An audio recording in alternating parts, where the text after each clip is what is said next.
आलमी खबरों और उनके ऊपर तबसरों के साथ हाजिर हैं। मेरे साथ है यूनस बलोच जमाली, बहुत अच्छा तबसरा करते हैं, खबरें बड़ी अहम देते हैं। नाजरीन, रूस के खिलाफ बहुत सारे मुबालक इकट्ठे हो गए हैं। क्यों इकट्ठे हुए हैं, मैं उनके पास चलता हूँ। जी अस्सलाम वालेकुम। जी वालेकुम सलाम। रूस भी अपनी हट दरमी ते कायम है, अपनी ताकत ते घमंड करन दिया है। क्या वजह है कि अभी तक रूस ने घुटने टेके? पूरी कौम पूरे मुल्क एक तरफ है, लेकिन रूस अभी तक हमले पे हमला कर रहा है, रॉकेट बरसा रहा है यूक्रेन के ऊपर। बताइएगा आलमी खबरें और क्या कहना चाहती है दुनिया उनको। जी। देखें, ये जो रशिया है, पुतिन साहब, ये इनकी बड़ी जबरदस्त स्ट्रेटेजी रही है अपने मुल्क के हवाले से। और इन्होंने अपने मुल्क को और अपनी कौम को सेफ गार्डिंग दी है। अच्छा। ये जो जंग छिड़ी है, इसमें दुनिया ने इनके ऊपर बड़ी पाबंदियां लगाई। जी। मुल्कों ने कहा हमने ये कर देंगे, वो कर देंगे। मगर हैरत की बात यह है कि पिछले एक साल में रशिया का जीडीपी कितना बड़ा है, ये आप लोगों को पता ही नहीं है। अच्छा। कि अगर फर्ज करें, पहले एक बंदे की वहां पर महाना इनकम या एनुअल इनकम आप कह लें कि अगर सालाना इनकम 20,000 यूरो थी उस हम्म, बंदे की, हम्म, तो इस जंग के बाद वही बंदा जीडीपी के हिसाब से रशिया में अब 35,000 सालाना कमा रहा है। अच्छा। क्योंकि इनकी एनर्जी प्राइस बड़े हुए हैं और इन्होंने बहुत ज्यादा गिविन किया है, मुनाफा किया है, ठीक। मुनाफा हासिल किया है। ठीक। दुनिया की जो पाबंदियां, उनसे कोई फर्क नहीं पड़ा इसको। ठीक। रशिया का खाम तेल या उसकी गैस सबसे ज्यादा ईरान वाले भी खरीद रहे हैं, हम्म, साउथ कोरिया वाले भी खरीद रहे हैं, ठीक। ठीक। इंडिया वाले बहुत ज्यादा खरीदे हैं। इन्होंने, जर्मनी ने या यूरोप ने उनसे पाबंदियां लगा के कुछ हासिल नहीं किया। हम्म, उल्टा अपने आप को इन्होंने पाबंद कर लिया, बहुत सारी चीजों में मैसूर कर लिया, ठीक। अपनी पब्लिक के ऊपर बर्डन डाल दिया। जहाँ के प्राइस इतने ज्यादा हाई हो गए एनर्जी लेवल की वजह से। हम्म, तो कहने का मतलब ये है कि आज एक यूरोप का छोटा सा मुल्क है जिसका नाम है मोल्डोवा। ठीक।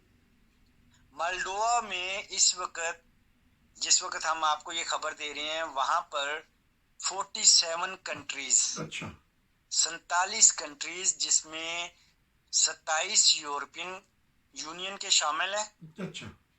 बाकी भी वो कंट्रीज हैं जो यूरोप में शामिल नहीं है, लेकिन यूरोप में वो एक लिहाज से हदूद अरबिया के लिहाज से या जोग्राफी लिहाज से वो यूरोप में शामिल हैं, वो भी हैं। अच्छा। 47 कंट्री अगेंस्ट रशिया अच्छा। वहां पर इकट्ठे हो रहे हैं। उनके ठीक। जो हेड ऑफ द नेशंस हैं, बैठ के वो मीटिंग्स करेंगे कि हमने रशिया के साथ क्या करना है। ठीक। रशिया को इससे कोई फर्क नहीं पड़ता। ठीक। उसने एक और गेम चला दी हुई है। दूसरी तरफ आपने कल खबर सुनी होगी कि सर्बिया में हम्म, कोसोवो और जी। सर्बिया का एक दूसरे के साथ आपस में झगड़ा हुआ है और वहां पर फसाद रूनमा हो गया है। ठीक। कोसोवो एक ऐसा इलाका है जो जहां पर मुसलमान है, जी। और सर्बिया जो है ये पहले का यूगोस्लाविया का हिस्सा है। ठीक। ठीक। सर्बिया को बहुत सारा असला और उसकी जो पुष्ट बनाई है वो रशिया कर रहा है। ठीक। वहां पर उन्होंने ये शोशा छोड़ दिया है।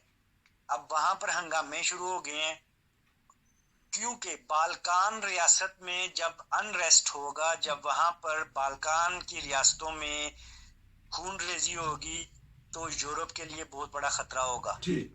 रशिया इससे फायदा उठाएगा। हम्म, और ये रशिया की स्ट्रेटजी है कि 2-3 जगहों पे महाज खोल दिया जाए। ठीक। यूक्रेन को तो उसने इतना ज्यादा मलिया मेट कर दिया कि अगले 70 साल में भी वो उसको बिल्डिंग करते रहेंगे ना, तो वो नहीं बनेगा। इसलिए यूक्रेन वाले जो हैं वो अभी भी अमेरिकन, फ्रेंच और जर्मन और नेदरलैंड, इनकी मदद से वो कुछ ना कुछ सरवाइव कर रहे हैं। ठीक। लेकिन आने वाले दिनों में बात यह है कि रशिया ने ठान ली है कि हमने सरेंडर नहीं करना। ठीक। और उसके अगेंस्ट ये 47 कंट्रीज इकट्ठे हो गए हैं। मालदोवा में आज मीटिंग हो रही है। मालदोवा एक इतना छोटा सा मुल्क है कि आप समझे कि आपके जर्मनी का एक सूबा है ब्रांडनबर्ग, अच्छा उतना है वो पूरा एक मुल्क। ठीक। उसमें ये सारे इकट्ठे हो गए हैं। वहां पर नेटो के बड़े बड़े ऑफिसर्स भी आ रहे हैं। वहां पर इन्होंने अब कोई ना कोई प्लानिंग करनी है, लेकिन रशिया इसके ऊपर सारा नजर रखे हुए है और ये बहुत बड़ा एक खतरा हमारे लिए है। आने वाले दिनों में अल्लाह ताला ही इस वबाल से और इस जंग के जंजाल से बचाए, यही दुआ की जा सकती है, वरना ये हालात बड़े संगीन होने वाले, बड़े संगीन हालात हैं। ईंट का जवाब पत्थर से दे रहा है रूस बीच में ही अपनी चीजें करता जा रहा है। बाल्कान में भी खतरा है। तो एक और खबर अगर आपके आ गई है नजर में, तो नहीं तो फिर कभी फिर इसके ऊपर करेंगे। उर्दन के वली अहद का निकाह सरेआम दिखाया जा रहा है पूरी दुनिया में। उससे तो जो गरीब मुसलमान ममालिक हैं एहसास कमतरी तो होगा। अगर आपकी अभी नज़र में खबर नहीं गुजरी तो फिर नेक्स्ट टाइम मैं इसके ऊपर आपसे तबसरा लूँगा कि वली अहद का निकाह दिखाना किस तरह जायज़ है। और सूडान और बहुत सारे जो गरीब ममालिक हैं वो तो कहत ज़्यादा हैं, और एक तरफ कहत साली है, एक तरफ अयाशी है। बहरहाल इसके ऊपर मैं लूँगा। एक और खबर थी आपके पास जो आलमी बात यह है कि ये जो आजकल का दौर है ये डिजिटल दौर है। अच्छा। इसमें हर एक के पास कैमरा है हाथ में। दज्जाली दौर इसी को कहते हैं। अच्छा। दज्जाल का मतलब है झूठ फैलाने वाला। दज्जाल दज्जल से निकला है। दज्जल का मतलब होता है फरेब, धोखाधड़ी, झूठ। और ये डिजिटल भी उसी से मिलता जुलता है। डिजिटल और दज्जाल दोनों के जो हरूफ है इनको सिमिलर है। ठीक हो गया।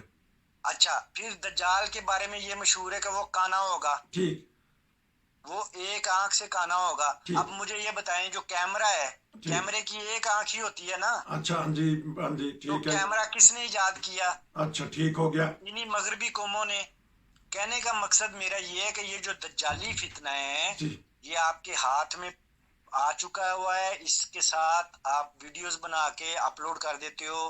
उर्दन की जो बात आपने की है वली अहद की, उसने तो जो दिखाना था दिखा दिया। आप थोड़ी दूर पीछे जाएं जरा, आपके लंदन में ये जो नवाज शरीफ साहब का वो नवासा है कि क्या, उसकी जो शादी हुई है उसके ऊपर कितना करोड़ों खर्च हुआ है। ठीक है, उधर से भी चले जाएं, आप पाकिस्तान में चले जाएं। पाकिस्तान में जो चीफ जस्टिस था उसकी जो बेटी की शादी हुई है उसके ऊपर कितना बिलियंस खर्च हो गए हैं। इन लोगों को कुछ नहीं होता है यार, ये सिर्फ नमूतो नुमाइश करते हैं। यही तो वो बात है कि जिसमें अहादीस में भी आता है कि आखिरी जमाने में जब दज्जाल का राज होगा, लोग दिखावे के लिए एक दूसरे से बढ़ चढ़कर बोलियां देंगे, एक दूसरे से नमूदो नुमाइश में इस हद तक बढ़ जाएंगे कि बाप बेटी से बढ़ेगी, बेटी बाप से बढ़ जाएगी। चले जी, आपने एक रूहानी तौर पे भी मकसद बता दिया, लेकिन हमने तो एक खबर पे तबसरा करना है इंशाल्लाह आने वाले दिनों में कि किस तरह इस शादी को अरेंज किया गया और पूरा मुल्क जो सा बंद कर दिया गया इस मामले में। तो अगर कोई और खबर है या तबसरा करना चाहते हैं, खबर और थी मेरे जहन से निकल रही है, अगर कोई खबर है तो, नहीं तो फिर प्रोग्राम से आपसे इजाजत लें। जी, खबर ये है कि जो यूरोप से अलहदा हुआ है यूके, बरतानिया, ठीक, ये बहुत पछता रहे हैं इस वक्त। और ऋषि सुनक जो प्राइम मिनिस्टर है वो इस मीटिंग में वो भी शामिल हो रहा है जो मैंने आपको बताई है। मालदोवा में मीटिंग हो रही है। इसमें उसका मेन पॉइंट एजेंडा ये है कि वो किसी तरीके से यूरोप वालों को दोबारा राजी करे that UK can join again to European Union. अच्छा, ये कंफर्म खबर है या अंदाजा खबर है? ये उनकी बैक डोर में पॉलिसी भी है और उनकी ये बातचीत चल रही है। मगर वो क्या कहते हैं कि हाथों की लगाई हुई गांठें, अच्छा, वो दांतों से खोली जाएंगी अब ठीक है ना। ये यूके ने जो गिरा लगा दी हुई है यूरोप से निकलने के बाद ब्रेक्सिट की सूरत में, ये इतनी आसानी से वापस नहीं होएगी। बड़ा पापड़ बेलने पड़ेंगे, क्योंकि ये इनका जो चार्टर ऑफ डेमोक्रेसी है यूरोपियन यूनियन का, जी। उसमें भी ये बड़ा ही लंबा प्रोसीजर है। अच्छा।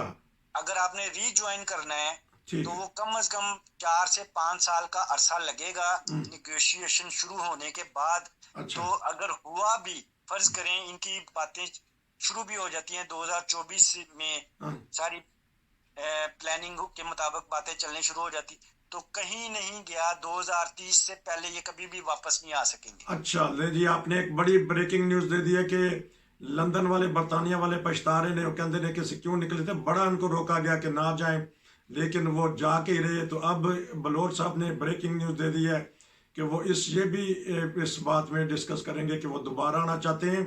तो क्योंकि आप बरतानिया में भी रहे हैं, हर जगह जाते हैं, मैं अगले प्रोग्राम में आपसे पता करूंगा कि क्या फ़र्क पड़ा है ब्रेग्जिट के बाद लंदन में, कारोबारी तौर पे, जो काम के तौर पे, महंगाई के तौर पे। और यूरोप भी आप घूमते रहते हैं, यहाँ से मैं पता करूंगा कि आपने क्या देखा है जर्मनी में या यूरोप में, किस तरह के हालात महसूस कर रहे हैं, कि आपका तो आना जाना रहता है। आपका बहुत शुक्रिया। ये थे मेरे साथ नाजरीन यूनस बलोच जमाली, इन्होंने पहले से में पहले प्रोग्राम में अपना तारुफ भी करवा दिया कि ये कहाँ से आए हैं और किस तरह इन्होंने, अब लोगों को इंशाल्लाह तसल्ली मिल गई होगी। आपका बहुत शुक्रिया। दोबारा मिलेंगे। नसीर को इजाज़त दीजिए। अस्सलाम वालेकुम। वालेकुम सलाम।